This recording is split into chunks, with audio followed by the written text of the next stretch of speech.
Famous ಆಗಬೇಕು ಅಂತ ಏನ್ ಬೇಕಾದ್ರೂ ಮಾಡ್ತಾರೆ. ಅದೇ ತರ ಘಟನೆ ಇಲ್ಲೂ ಕೂಡ ನಡೆದಿದೆ.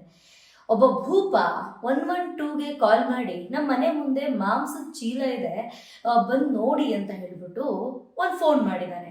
ಅದೇ ತಕ್ಷಣ ಪೊಲೀಸ್ನವರೆಲ್ಲ ಮಾಂಸದ ಚೀಲ ಅಂದ ತಕ್ಷಣ ಹೆದರ್ಕೊಂಡು ಬಂದಿದ್ದಾರೆ. ಮನುಷ್ಯದ ಅಥವಾ ಯಾರ್ದಾಗಿರ್ಬಹುದು ಅಂತ ಬಂದ್ಬಿಟ್ಟಿದ್ದಾರೆ. ನೋಡೋಣ ಏನಾಗಿದೆ ಅಂತ ಹೇಳ್ಬಿಟ್ಟು ಬಂದ ನಂತರ ಅದೊಂದು ಚೀಲ ಇತ್ತು ಅವ್ರ ಮನೆ ಮುಂದೆ.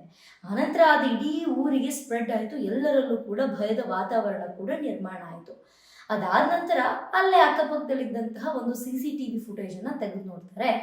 ಯಾರಲ್ಲಿಟ್ಟಿರೋದು, ಯಾರು ಬಂದಿರಬಹುದು ಅಂತ CCTV ಫುಟೇಜ್ ಚೆಕ್ ಮಾಡಿದಾಗ ಗೊತ್ತಾಗುತ್ತೆ, ಯಾರು ಕಾಲ್ನ ಮಾಡಿಬಿಟ್ಟು ಮಾಂಸ ಚೀಲ ಇದೆ ಅಂತ ಹೇಳಿದ್ನೋ ಅದೇ ಭೂಪ ಮನೆ ಒಳಗಡೆಯಿಂದ ತಗೊಂಡೋಗಿ ಒಂದು ಚೀಲವನ್ನು ಇಟ್ಟು ಫೋನ್ ಮಾಡಿದ್ದಾನೆ. ಇದು ನಡೆದಿರೋದು ಉತ್ತರ ಪ್ರದೇಶದಲ್ಲಿ ನಡೆದಂತಹ ಈ ಘಟನೆ. ಫೈನಲ್ ಆಗಿ CCTV ಫುಟೇಜ್ ನೋಡಿದ್ಮೇಲೆ ಗೊತ್ತಾಗಿದೆ ಇವನೇ ಫೋನ್ ಮಾಡಿದ್ದಾನೆ ಅಂತ.